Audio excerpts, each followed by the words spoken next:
사랑하는 형제자매 여러분, 할렐루야! 예수님께서 부활하셨습니다. 말씀하신 대로 그분께서는 되살아나셨다. 와서 그분께서 누워 계시던 곳을 보아라. 우리 모두 이 기쁜 소식을 세상 모든 사람에게 전합시다. 예수 그리스도의 부활은 복음의 절정이며 그리스도교 신앙과 신비의 시작이자 마침입니다. 창조에서 강생, 예수님의 삶과 가르침, 십자가의 죽음에 이르는 모든 사건의 의미를 해석하는 주축이기 때문입니다. 우리를 사랑하시어 세상을 창조하신 하느님께서 사람의 몸으로 세상에 오시고 우리의 죄를 대신하여 십자가에 달려 돌아가셨습니다. 그러나 죽음 앞에서 상실하고 집착하며 분노하는 우리에게 부활하신 예수님은 말씀하십니다. 평화가 너희와 함께. 부활하신 예수 그리스도의 사랑과 평화가 여러분과 늘 함께 하시기를 기원합니다. 부활 체험은 신비 그 자체이며 과학적으로 도저히 설명할 수 없는 세계로 우리를 초대합니다. 이 체험은 우주와 인간, 선과 악, 진실과 거짓을 바라보는 지평을 변화시킵니다. 더 이상 예수님의 죽음만을 보고 세상의 일에 분노하고 절망하지 않습니다. 이제 우리의 죄와 부족함, 그 한가운데 계시며 우리 안에서 우리를 통하여 세상을 사랑하시는 예수님의 마음이 우리를 사로잡습니다. 선으로 악을 이기며 진실로 거짓을 밝게 드러내고 사랑으로 분노와 증오를 녹이고 갈등을 품어 안으며 평화를 이루는 힘을 갖게 됩니다. 주님께서 주시는 부활의 신비이며 선물입니다. 이제 예수님의 부활을 감사하고 축하하며 세상을 바라봅니다. 상상을 초월하는 속도로 발전한 과학기술은 물질적 풍요와 편안한 생활을 주었습니다. 그러나 15초마다 충분히 먹지 못해서 죽어가는 어린이가 있으며 전 세계 부의 소수 집중과 일자리 감소는 점점 더 심각해지고 있습니다. 청소년의 희망을 송두리 짜사가는 물질적 빈곤은 자본의 가치가 인간의 가치에 우선하는 체제와 유세된 무관심과 이기주의라는 죄의 결과들입니다. 엄마 아빠가 자녀를 죽이고 어린아이 학생들이 끔찍한 폭행을 저지릅니다. 군대의 폭행, 교수 및 상사의 성추행, 간통, 약물과 도박, 음란물 중독 등은 인간에 대한 기본적인 신뢰조차 허물어버립니다. 삶의 의미와 가치를 찾지 못하는 정신적 빈곤은 자살 증가, 부정부패, 대형 사건과 사고로 이어집니다. 윤리가 설 자리를 잃고 더 강한 힘을 가진 승자가 되려는 목표만이 삶을 떠받치는 축이 되었습니다. 종교 이름으로 자행되는 끔찍한 테러와 살인과 폭력이 난무합니다. 물질이 정신적 가치를 대신하고 탐욕과 풍요에 밀려 신비와 초월의 자리가 사라진 곳에서 끊임없이 우리를 부르시는 사랑의 하느님을 거부하고 외로움과 허무의 늪에 빠져 허덕이는 영적 빈곤을 봅니다. 이처럼 죄로 가득 찬 빈곤 앞에 어느 누구도 자신은 빈곤하지 않으며 이웃과 나의 빈곤에 나는 죄가 없다고 말할 수 없을 것입니다. 잘못된 체제의 탓으로 돌리기에는 우리 죄가 너무나 큽니다.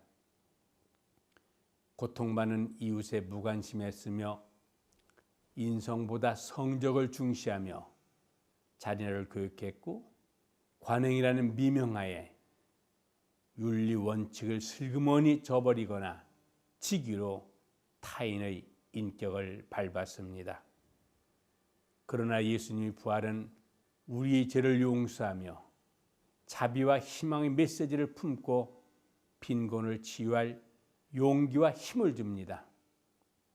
허무와 분노에서 해방시키는 예수님의 성령이 상처받은 마음을 어루만지고 어둠 속에는 형제 자매에게 희망을 전하며 내 것을 내주어 오병이어의 기적을 실천하는 용기를 주기 때문입니다. 부활하신 예수님께서는 평화가 너희와 함께 라는 말씀으로 분노와 두려움을 거두시고 창조와 강생, 죽음과 부활로 우리를 태초부터 사랑하셨음을 다시 확인시켜 줍니다. 오직 이 사랑만이 영적 빈곤에서 벗어나 윤리적 빈곤을 타파하고 근본적인 물질적 빈곤을 해결할 수 있는 원천적 힘입니다. 교회는 무관심의 바다에 떠있는 선으로 빈곤에 지쳐 표류하는 이들의 안식처입니다. 부활하신 예수님의 사랑으로 비춰진 우리는 무관심의 고리를 끊고 빈곤에 찬 세상을 향해 자신을 내어주어야 합니다. 네 아우는 어디 있느냐? 그 물으시는 주님께 응답하며 가정, 사회, 국가, 세계에서 가장 약하고 작은 지체를 우선적으로 섬겨야 합니다.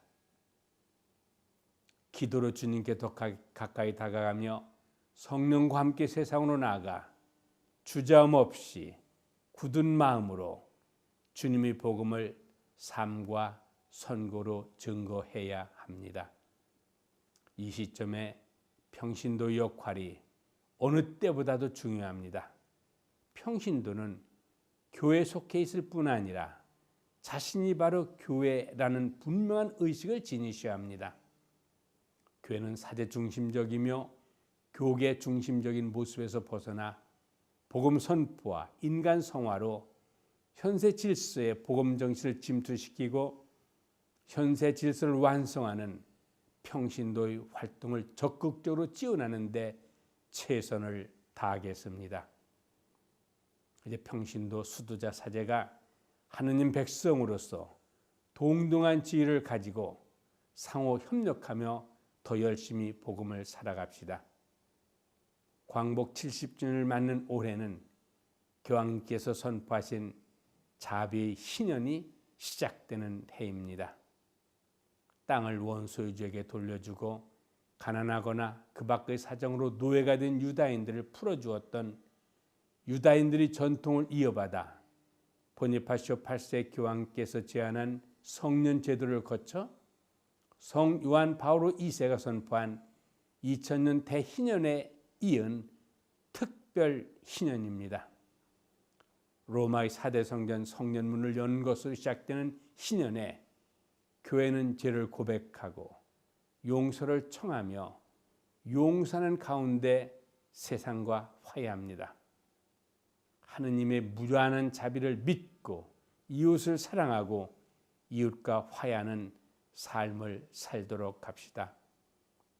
광복 이후 분단된 한반도, 같은 언어, 같은 형제 자매에도 불구하고 서로를 적으로 대하는 현실을 신년의 정시에 비추어 보며 우리 죄를 반성합시다. 우리부터 통일과 대화를 위한 기도에 앞장섭시다. 부활하신 예수님께서 우리의 장한 순교 성인들로 하여금 온갖 유혹과 잔인한 고문의 두려움을 이기고 신앙을 증거할 힘을 주셨습니다. 신앙을 받아들이고 노비 문서를 불태우며 형제 애를 실천했던 순교 성인의 자랑스러운 후손으로서 부끄럽지 않은 희년을 부활절인 오늘부터 준비합시다. 부활하신 예수 그리스도께서 무관심의 사슬을 끊어주시고 빈곤을 치유하시며 우리를 한반도와 세상의 진정한 화해와 평화를 앞당기는 신앙의 증거자로 이끌어 주시기를 기도합니다.